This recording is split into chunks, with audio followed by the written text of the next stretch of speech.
Bismillahirrahmanirrahim. Assalamualaikum warahmatullahi wabarakatuh. Mbak-mbak, mas-mas semua. Alhamdulillah kita masih dipertemukan Allah pada kegiatan atau pada perkuliahan model persamaan struktural. Pada kesempatan ini kita akan lanjutkan mengenai model jalur. Saya share screen ya.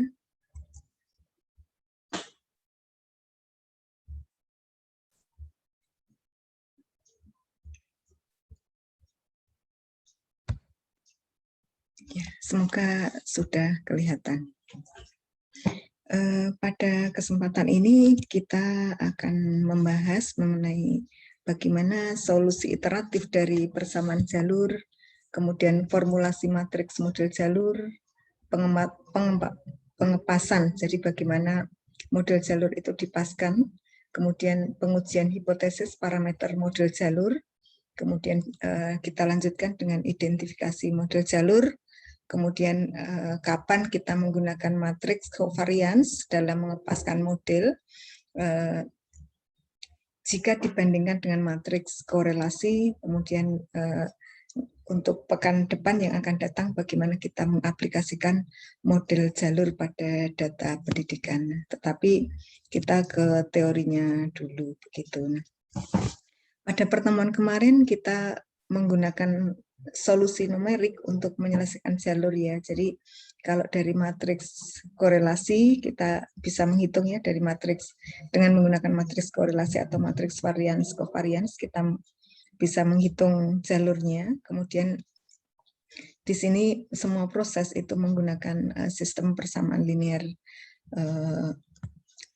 beberapa variabel, baik itu nanti menggunakan metode substitusi ataupun metode eliminasi. Nah, jadi semuanya menggunakan solusi numerik. Tetapi pada solusi iteratif, pada solusi menggunakan numerik itu hanya bisa dilakukan ketika model-modelnya itu relatif sederhana. Tetapi ketika model-modelnya itu merupakan model-model yang sudah relatif kompleks, nah kadang-kadang kita akan kesulitan untuk menyelesaikan atau mencari solusi aljabar yang tepat. Nah, kadang-kadang disinilah kita perlu prosedur yang sering disebut sebagai prosedur iteratif trial and error yang bisa digunakan menggunakan komputer. Jadi pada solusi iteratif ini sekumpulan nilai jalur awal itu ditentukan secara sebarang. Jadi kita pilih nilai sebarang. Biasanya kita pasang setengah gitu ya, sehingga kalau misalnya kita nanti hasilnya terlalu tinggi atau terlalu rendah tidak terlalu jauh, jadi biasanya kita pasang harga setengah gitu. Kemudian harga sembarang yang dipilih sebagai titik awal ini kemudian nanti dihitung terus dan dibandingkan dengan nilai-nilai yang diamati gitu. Karena nilai awal yang dimasukkan itu sifatnya sembarang atau sering bahasa kerennya itu arbiter ya. Ketika kita melihat kecocokan modelnya, kecocokan model itu cenderung tidak terlalu tepat atau bisa dikatakan cenderung buruk gitu. Dan kita bisa mencoba mengubah nilai itu agar bisa cocok ya, bisa cocok dengan model yang ada. Nah, kemudian gimana mencocokkan dengan memasukkan nilai-nilai baru itu prosesnya diulang-ulang. Nah, diulang-ulang itu disebut sebagai iterasi gitu. Nah, proses pengulangan ini pada dasarnya digunakan untuk meningkatkan kecocokannya sehingga nanti model akhir yang diperoleh itu model yang paling cocok. Nah, jadi modelnya itu nanti diulang-ulang, dicoba lagi, dan seterusnya itu yang merupakan proses iteratif. Ya. Ini sebagai ilustrasi dari data itu kita peroleh RAB, RAC, dan RBC. Ya. Kemudian pada siklus 1 kita pasang secara sembarang, misalnya A kecil, nah koefisien jalur dari A ke B, kemudian B kecil, koefisien jalur dari A ke C. Kita pasang setengah. Nah, sehingga nanti RAB setengah, RAC setengah. Nah, sehingga RBC itu setengah kali setengah sama dengan 0,25. Kemudian nilai yang ini, yang bawah ini, RAB1, RAC1, RBC1 itu merupakan hasil atau kita coba menyelesaikan secara arbitrer, secara sembarang tadi. Kemudian kita bisa menghitung perbedaan kuadrat antara nilai-nilai yang bersesuaian atau sering kita sebut difference D, ya. Sigma D itu sigma selisih jumlah dari selisih. Sebagai contoh ya, tadi di sini kita peroleh RAB 0,61, RAC 0,42, dan RBC 0,23. 0,61, 0,42, 0,23 dikurangi setengah, dikurangi setengah, dikurangi 0,25. Nah, sehingga di sini sigma D sama dengan 0,1 dikuadratkan, nah kemudian ditambah negatif 0,08 dikuadratkan, ditambah 0,02 dikuadratkan, sehingga sigma D-nya berkisar antara 0,0189. Kita selanjutnya bisa mengubah gitu ya bilangan yang cukup kecil untuk nilai RABC ini, ya, RAB1, RAC1, dan RBC ini dengan selisih 0,001. Nah, sehingga nanti harapannya kalau nilai A itu menyebabkan kriteria menjadi lebih baik, nilai B menyebabkan kriteria menjadi lebih buruk. Nah, kemudian nanti kita kembalikan lagi dan seterusnya sampai memperoleh semuanya itu menjadi lebih baik. Kita bisa meningkatkan nilai-nilai ini 0,01 atau 0,01 atau 0,1 dari percobaan awal sehingga memperoleh nilai baru. Kalau pada perhitungan ini kita sebut sebagai siklus pertama, nanti nilai barunya kita sebut sebagai siklus yang kedua gitu. Ini contoh selanjutnya tadi ya penghitungan tadi. Siklus 1 A-nya 0,5, B-nya 0,5, RAB, RAC, RBC ya yang tadi kita sebut sebagai RAB1, RAC1, RBC1 atau iterasi pertama. Kemudian ini kita tambahkan 0,501, 0,50, 0, sehingga nanti hasil perkaliannya RBC itu RAB dikalikan RAC 0,2505. Ternyata di sini ada penurunan delta ya, gitu. Kemudian ini 1A, 1B kita ubah, B-nya yang kita naikkan. Jadi tadi yang A-nya yang kita naikkan, sekarang B-nya kita naikkan. Ternyata malah meningkat. Kemudian di sini kalau A-nya dinaikkan, AB-nya dinaikkan, AC-nya tetap menurun dan seterusnya nanti di sini kita evaluasi seperti itu. Sehingga nanti kita peroleh sampai pada iterasi yang ke-7 kita memperoleh delta 0,00048 seperti itu. Dan di sini kita peroleh bahwa kalau tadi A-nya 0,5, di sini sampai diperoleh A-nya 0,603, kemudian B-nya 0,409. Di sini sampai diperoleh mendekati ya RAB pada iterasi ke-7 0,603. Kemudian RAC-nya 0,409, kemudian RBC-nya ini 0,24 ya. Ini aslinya 0,23. Dan di sini kriterianya itu bisa kita turunkan lagi dengan memperpanjang ke bawah sampai iterasi 8, 9, 10, dan seterusnya. Iterasi bisa sampai ribuan ya. Bisa dilakukan dengan komputer sehingga tidak memerlukan waktu yang terlalu lama gitu. Kemudian formulasi kadang-kadang kalau tadi itu kan menghitungnya agak manual gitu ya. intinya ketika kita menggunakan aturan right gitu yang seperti kemarin, loopnya harus gimana, tidak boleh balik, maju mundur dan seterusnya. Nah, itu kita dapat menyelesaikannya dengan menggunakan komputer gitu. Kemudian ketika kita menelusuri diagram jalurnya, kalau jalurnya lebih kompleks, nah persamaan-persamaan yang simultan itu akan rentan ketika kita melakukan iterasinya, sehingga ada peluang terjadinya kesalahan ya. Dan ini kan prosedurnya karena diulang-ulang kadang membosankan gitu.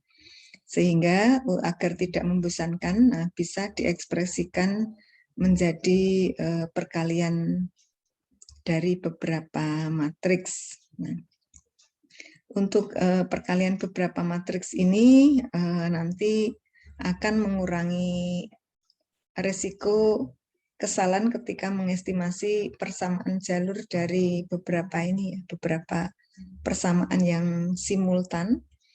Kemudian untuk matriks modelnya ini biasanya menggunakan formulasi dari McArdle dan McDonald ya.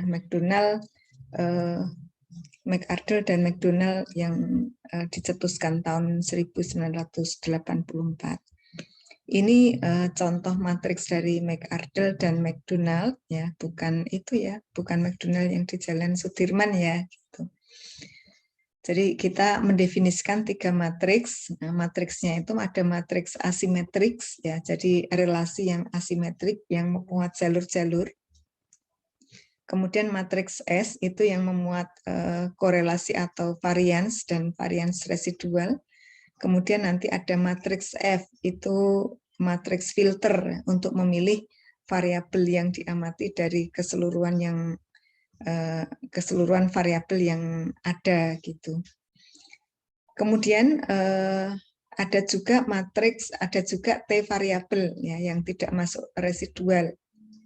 Nah, kalau misalnya M itu bisa diukur, nah dimensinya adalah matriks A itu T kali T. Jadi banyaknya variabel itu T, tapi tidak termasuk residu. Jadi variabel yang bisa teramati saja gitu itu T. Nah, maka orde atau ukuran dari matriks A itu T kali T, kemudian ukuran dari matriks S itu T kali T juga. Kemudian untuk matriks F itu merupakan M kali T ya gitu. Kemudian kalau misalnya matriks korelasi atau varians, atau nanti kalau menggunakan matriks varians covariance, itu kita gunakan matriks C. Itu matriks C diperoleh dari persamaan C sama dengan F dikalikan I dikurangi A ya, pangkat min 1 ya, inverse ya. Kemudian dikalikan matriks S dikalikan matriks inverse dari identitas dikurangi A. Nah, ditranspos kemudian dikalikan dengan F transposnya. Gitu ya. Jadi yang pangkat min 1 itu merupakan inverse dan ininya merupakan transpos. M ini merupakan matriks variabel yang bisa diukur ya. Itu matriks M, ukurannya M. Jadi ada sebanyak M yang bisa diukur. Jadi di sini F itu sama dengan yang diukur itu dikalikan variabelnya. Kemudian ini sebagai contoh, itu kan kita kemarin sudah mendekomposisi jalur. RBC, korelasi B dengan C itu BA ditambah C gitu ya. Kemudian korelasi BD itu merupakan BA saja.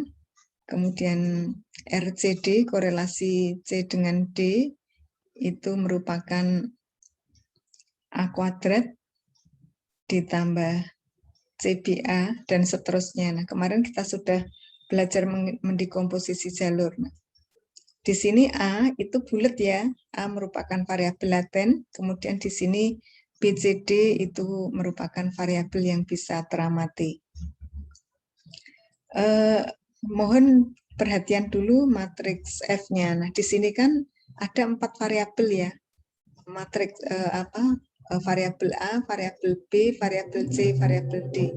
Yang bisa diukur itu hanyalah matriks BCD, matriks BCD saja. Jadi di sini yang ada satunya itu BB, CC, dan DD gitu. Yang tadi merupakan matriks F ini ya, matriks filter.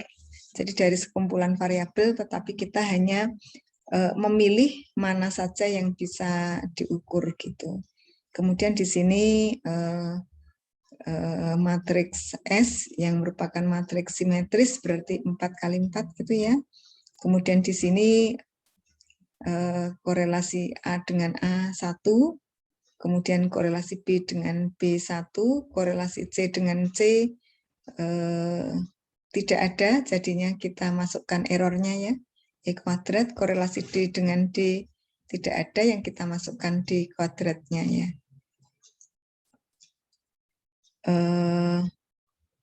Karena di sini E kuadrat dan D kuadrat atau untuk variabel C dan D itu karena merupakan variabel terikat, nah ditentukan oleh matriks, ditentukan oleh B, variabel B. Kemudian A-nya 1 di sini karena di sini juga merupakan matriks, merupakan variabel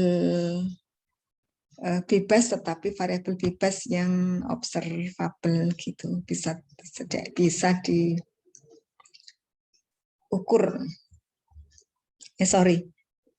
Variabel A itu merupakan variabel laten, variabel yang tidak bisa diamati langsung gitu. Kemudian di sini nanti ada matriks ABCD, ada kolom ABCD dan baris ABCD. Nah, di sini yang terhubung hanyalah matriks, hanyalah ya variabel A dan C, yakni A, kemudian variabel B dan C sebesar C, variabel A dan D itu A juga. Nah, ini kita peroleh matriks A yang asimetrik, kemudian matriks simetrisnya, kemudian nanti ada matriks F-nya. Kok luar biasa sekali ya. Dari gambar ini kemudian dengan menggunakan ini, nah Ardel dan McDonald bisa menemukan ini ya, bisa menemukan matriks A, S, dan F. Kemudian ketika kita selesaikan menggunakan ini ya, perkalian yang ini, C sama dengan F dikalikan I dikurangi A pangkat min 1 S, dan seterusnya sampai F transpose, ya kita peroleh ini. Nah, jadi di sini paling akhir itu merupakan matriks variance covariance gitu. Masya Allah ya, luar biasa. Intinya perkalian matriks, tapi menemukan dari gambar dijadikan matriks, dikomposisikan. Nah, ini sangat teliti banget gitu ya. Kemudian dari sini diperoleh matriks C yang paling bawah ya, gitu. Untuk ditentukan solusinya ya. Jadi B dengan B itu S B kuadrat dan seterusnya ya. Ini merupakan formulasi matriks dari gambar ini ya, dari gambar ini. Kemudian kita coba ke fungsi pengepasan model fit ya, pengemasan model atau kita sebut sebagai fit function. Jadi ketika kita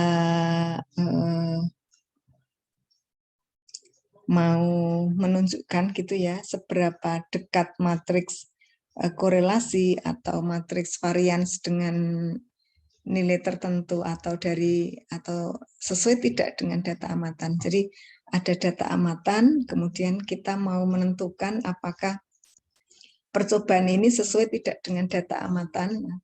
Itu kita menggunakan beberapa kriteria ya.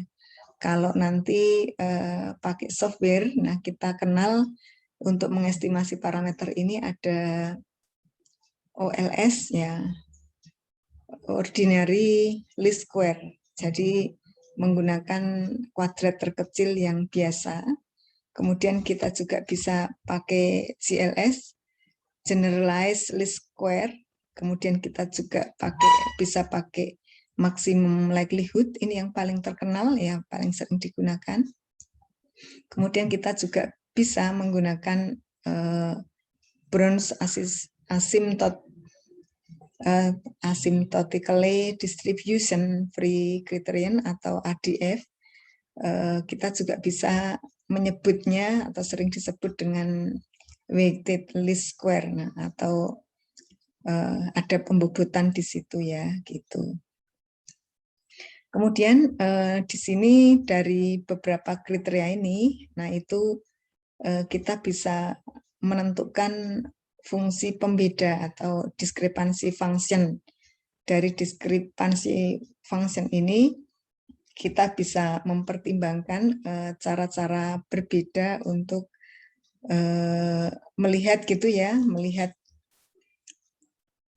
matriks varians covariance dari pengamatan, kemudian juga dari percobaan gitu, atau yang tersirat ya, atau implied. Jadi dari yang matriks varians covariance yang bisa dihitung dicoba itu seberapa, kemudian hasil pengamatan berapa, itu yang paling bagus seperti apa. Nah, kita bisa menggunakan 4 kriteria ini. Untuk fungsi diskrepansi fungsinya atau fungsi pembedanya itu kita bisa menentukan dalam bentuk matriks ya. Jadi S dikurangi C gitu. Kemudian ditranspos dikalikan W, matriks pembobotnya, weighted-nya. Kemudian S dikalikan S dari C dan C. Nah, S dan C merupakan non-duplikat dari matriks S, nah varians covariance, dan C itu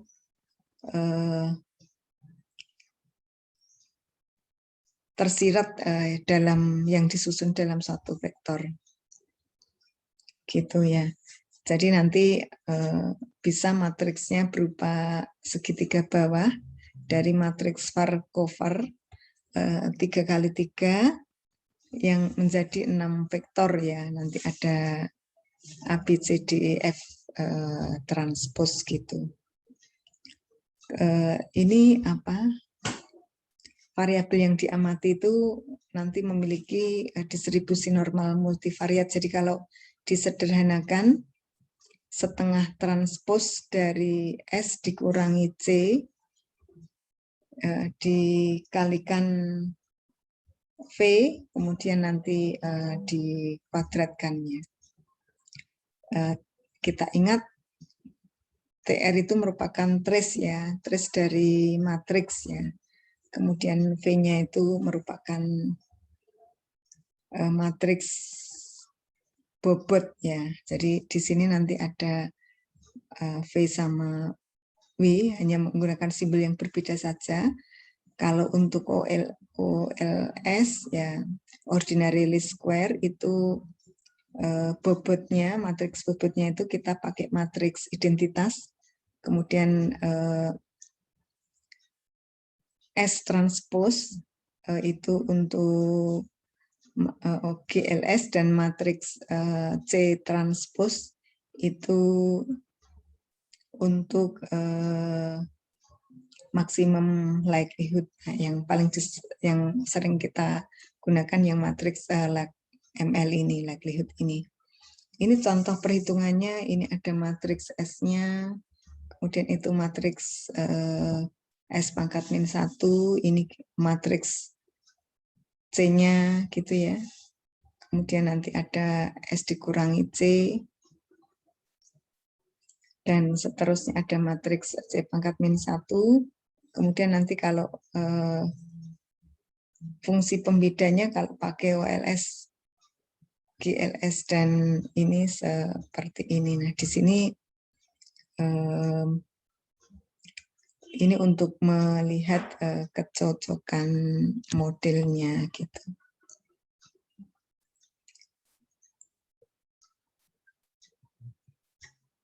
Nah, yang di sini untuk C1 ya, kalau C1-nya ini, kemudian yang ini kalau C2. Jadi ini contoh untuk yang kiri untuk iterasi pertama, kemudian yang kanan untuk iterasi yang kedua. Jadi beda C yang kita gunakan.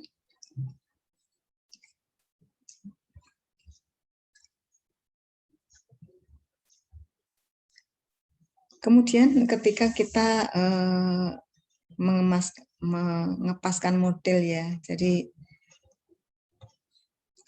kenapa toh kita harus mengepaskan model atau mencari model yang paling baik gitu ya. Jadi kriteria kecocokan ini kita gunakan untuk memilih yang paling baik itu seperti apa modelnya gitu ya. Kemudian kita gunakan untuk melakukan evaluasi dari solusi yang diperoleh itu kan kita tidak langsung percaya begitu saja, tetapi perlu kita evaluasi. Kemudian dari evaluasi ini, nah kita perlu mempertimbangkan. Nah, kadang-kadang kalau misalnya pada biaya proses komputasinya atau kita mempertimbangkan akurasinya dari masing-masing kriteria. Oh, pakai OLS ternyata waktunya lama, misal. Kemudian lebih mudah jika dibandingkan dengan maksimum likelihood, atau misalnya karena sudah biasa menggunakan maksimum likelihood, kita lebih suka pakai maksimum likelihood dibandingkan dengan OLS. Nah, jadi seperti ini kita bisa mempertimbangkan dari sisi masalah waktu iterasi, dan masalah biaya dan lain-lain. Nah, dan dari sini kita sebenarnya bisa ini ya, bisa meneliti. Nah, dari empat kriteria ini mana yang paling ini ya, yang paling efisien ditinjau dari waktu, misalnya mana yang paling cepat untuk menghasilkan kecocokan model yang paling bagus gitu. Kemudian kita juga perlu ya namanya jalur-jalurnya, nanti kita uji ya, kita menguji hipotesis parameter model jalurnya. Nah, untuk mengetahui kecocokan model jalur itu kita bisa menggunakan Q-Quadrat ya. Sebenarnya Q-Quadrat itu menguji apakah matriks C itu cocok terhadap S ya, gitu. Matriks C itu sama enggak dengan S ya, atau matriks dari selama proses iterasi itu sama enggak dengan matriks hasil amatan yang dihitung gitu ya. Dan di sini ketika kita menggunakan Q-Quadrat itu ada derajat kebebasan ya. Jadi derajat kebebasan ini nilai variabel independen dalam S itu dikurangi nilai yang tidak diketahui ketika kita menghasilkan C. Nah, sebagai contoh di sini pada diagram yang digambar ini, nah itu kan ada M dikalikan M plus 1 dibagi 2. Nah, atau M-nya ada 3, Jadi M itu tadi merupakan variabel yang terukur ya. Jadi ada A, B, C. M-nya ada 3. M plus 1 berarti 4. 3 dikalikan 4, 12 dibagi 2 sama dengan 6. Nah, di sini ada 6 nilai independen dalam S ya. Atau 3 varians dalam diagonal sama 3 covarians. Nah, jadi varians kan ini diketahui ya. Varians itu yang diagonal ini, kemudian 3 covarians itu A kuadrat, yang lain-lain. Covarians AB, covarians AC, covarians BC. Nah, jadi ada 3 lagi ya. Jadi ada 3 diagonal sama 3 lagi pada salah satu sisi. Dan di sini ada 4 nilai yang tidak diketahui. Nilai yang tidak diketahui berapa? Ada A, ada B, ada C, dan ada D. Nah, sehingga di sini dari 6 yang diketahui, kemudian 4 yang tidak diketahui, sehingga degree of freedom-nya itu sama dengan 2 gitu ya.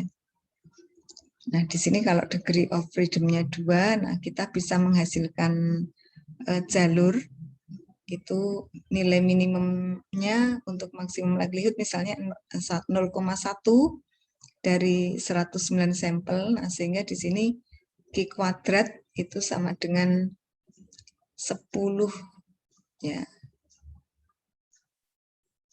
10,8 karena nilai minimum maksimum likelihood-nya 0,1. Nah, sehingga kalau taraf signifikansinya 5%, kemudian degree of freedom-nya 2, yang kita peroleh tadi dari 6 dikurangi 4, pada tabel, nah, nanti bisa dicek nilainya 5,99. Nah, karena nilai Q kuadrat lebih besar dari Q kuadrat tabel, maka H0 ditolak. Ya, jadi model diagram jalur tidak cocok dengan data seperti itu ya. Itu contoh pengujian hipotesis model jalur. Nah, kemudian nanti ada ini ya, kelemahan ya. Ini yang terkenal sekali ya, kelemahan dari Q kuadrat. Nah, Q kuadrat itu sensitif terhadap ukuran sampel ya. Jadi kalau misalnya semakin besar Q kuadratnya, semakin besar ukuran sampelnya, nanti Q kuadratnya itu semakin besar. Nah, ketika Q kuadrat semakin besar, nanti modelnya itu ada peluang menjadi semakin tidak cocok. Nah, padahal kalau sampel itu kan semakin besar ukuran sampel, maka akan semakin menggambarkan ukuran yang sebenarnya gitu ya. Nah, dan di sini kita bisa menggunakan salah satu kriteria untuk menentukan hipotesis ini, nah, atau menentukan kecocokan model itu dengan RMSEA atau root mean square of error of approximasi. Jadi aproksimasi itu pendekatan. Jadi pendekatan root mean square error untuk menskala ulang dari Q kuadrat dikurangi DF gitu ya, dengan membagi dengan N-1. Nah, jadi nanti kita bisa memperoleh nilai D, kemudian dibagi DF-nya untuk mendefinisikan RMSEA gitu ya. Jadi kalau misalnya Q kuadratnya itu 15, kemudian DF-nya 8, kemudian ukuran sampelnya itu 201, maka D itu sama dengan 15 dikurangi 8 dibagi 200 ya. Sehingga hasilnya 0,035. Jadi di sini kita peroleh RMSEA 0,066. Dan disinilah kita bisa tahu ya, kalau ini menurut Brown and Kudek ya, nggak tahu cara bacanya ini gimana. Ini udah lama banget, 1993. RMSEA itu kalau bisa itu kurang atau sama dengan 0,08 atau cukup kecil.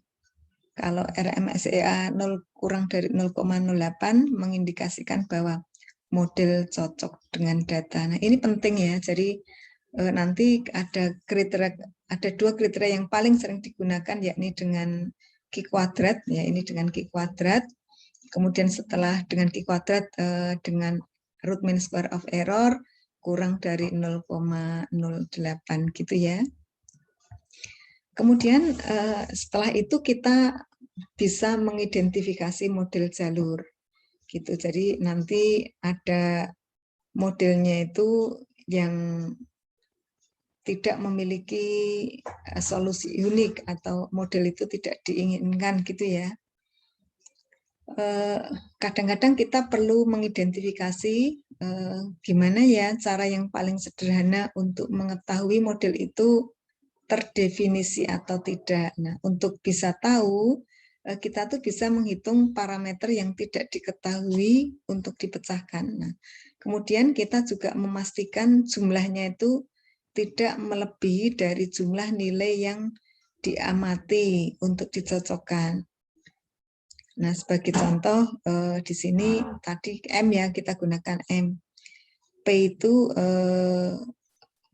variabel yang diamati gitu ya. Jadi kalau misalnya jangan melebihi dari P seperti itu. Jadi misalnya seseorang itu akan mengepaskan matriks atau mencocokkan dengan model matriks covariance. Nah, 5 variabel. Nah, berarti 5 variabel itu nanti M-nya itu ada 5 ya. M-nya ada 5, 5 dikalikan 6 dibagi 2, jadi ada 15 titik data.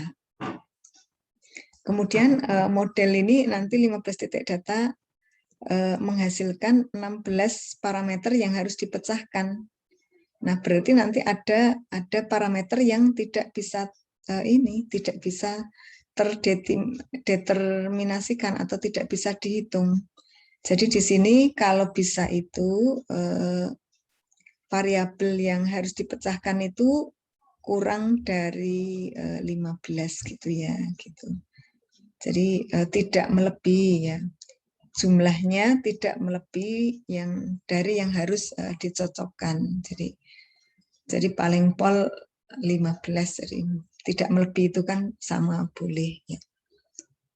Ini yang harus jadi perhatian. Jadi jangan kita bikin jalurnya itu terlalu banyak dalam model, sehingga ada jalur yang tidak terdeterminasikan gitu. Kemudian kita sampai sini ya. Ketika mengidentifikasi model jalur ya, kadang-kadang ketika kita ada bagian yang dapat ditentukan solusinya, namun kadang-kadang juga ada jalur yang tidak teridentifikasi. Nah, kondisi ini sering disebut sebagai kondisi under identifikasi secara empiris gitu ya, atau empirical under identification.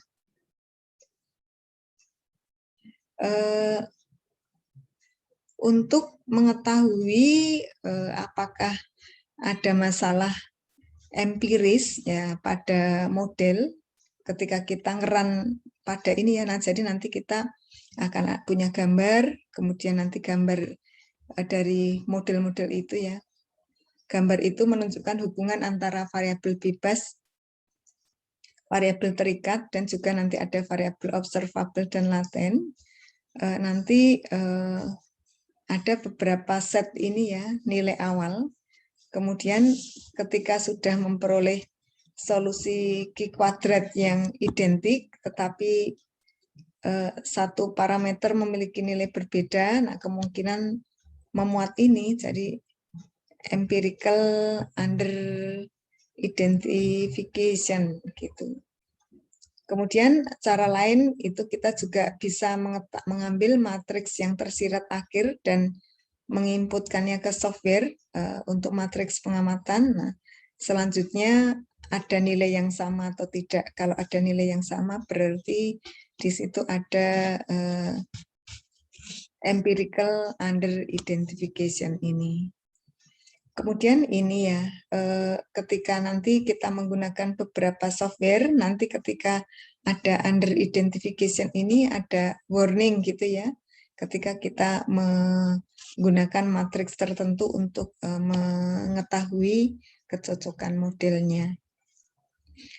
Ketika kita mengidentifikasi model-model jalur, nah kadang-kadang ada beberapa sumber kesalahan, jadi indikatornya itu terlalu sedikit atau variabel latennya itu jadi terlalu sedikit indikator untuk satu atau lebih variabel laten gitu. Jadi indikator variabel yang terukur itu terlalu sedikit untuk suatu variabel laten.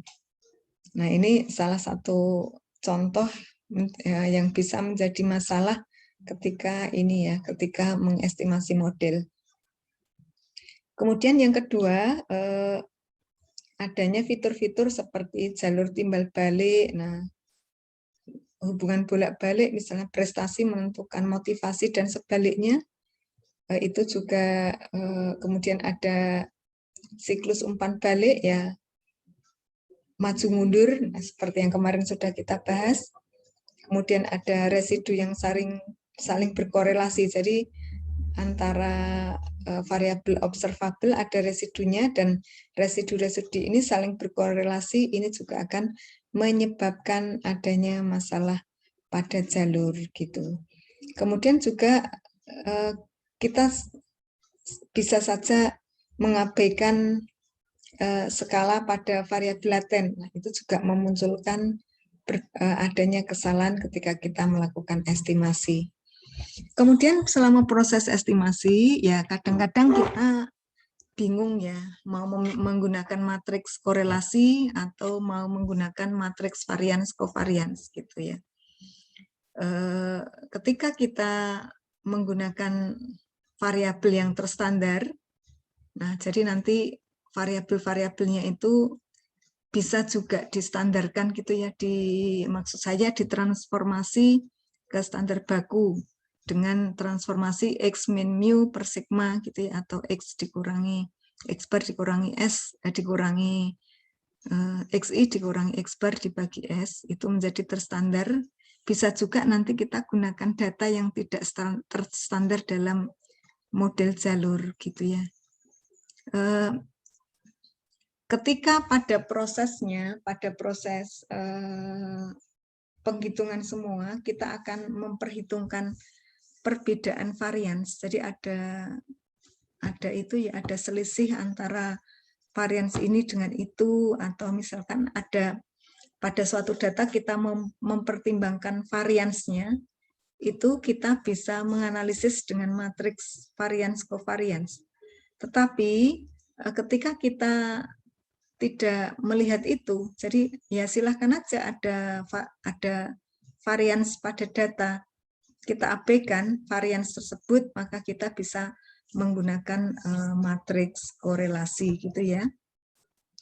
Kemudian kita harus ini juga perlu mempertimbangkan dalam perhitungan. Nah, kita itu ada nggak perubahan skala yang disengaja atau tidak disengaja yang menyebabkan ini ya, dengan adanya korelasi itu nanti ada perubahan skala enggak gitu ya. Kemudian ketika kita menggunakan maximum likelihood atau generalized least square GLS, kita biasanya itu menggunakan atau mempertimbangkan matriks varians covariance gitu, karena di situ dengan maximum likelihood dan generalized least square itu kita mempertimbangkan adanya varians, jadi kita menggunakan lebih fokus pada penggunaan matriks varians covariance gitu ya. Jadi ini merupakan pengingat kita saja. Jadi kalau kita mau menggunakan data yang terstandarisasi ataupun tidak ya, gitu ya. Ya masing-masing ada hal yang urgen. Jadi mau terstandar atau tidak. Kemudian kita juga mempertimbangkan adanya varians atau tidak pada prosesnya, itu kita bisa menggunakan matriks varians covariance atau matriks korelasi ketika pada proses perhitungan analisis jalurnya gitu ya. Kemudian ini ada masalah ya, masalah degree of freedom atau derajat kebebasan ketika menggunakan matriks korelasi dalam banyak kelompok ya. Dan di sini Carden gitu ya, halaman 192, halaman 256 itu menyebutkan tidak menghitung elemen diagonal dalam kelompok gitu. Jadi kalau misalnya diperhatikan nanti malah justru dikoreksi, nah termasuk yang overcorrected gitu ya. Jadi dari matriks ya, mana yang kita gunakan, apakah korelasi atau covariance, di sini kita perlu melihat gitu ya, apakah perlu prosedur standar. Nah, apakah ini ya, apakah mau menggunakan prosedur yang atau mau menggunakan matriks covariance, kita juga perlu mempertimbangkan masalah variansi ini gitu ya. Jadi ketika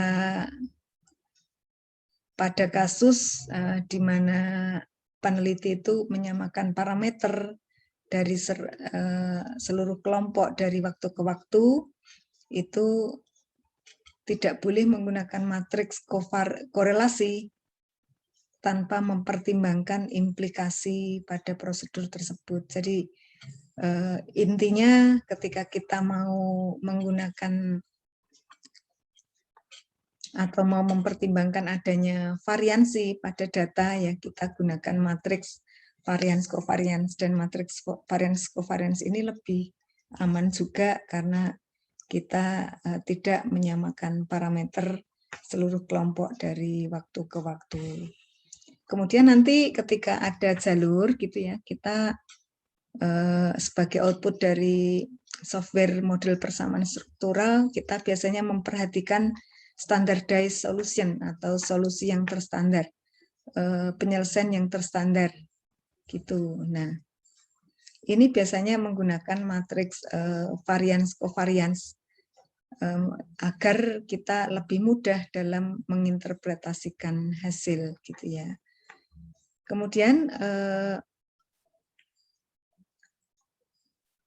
kadang-kadang jalur juga ada yang bermasalah ketika proses ini ya, proses menentukan solusi yang terstandar itu. Dan juga kita perlu melihat aspek inferensial. Nah, jadi nanti ada juga seperti kesalahan standar, indeks kecocokan, dan juga Q kuadrat ya.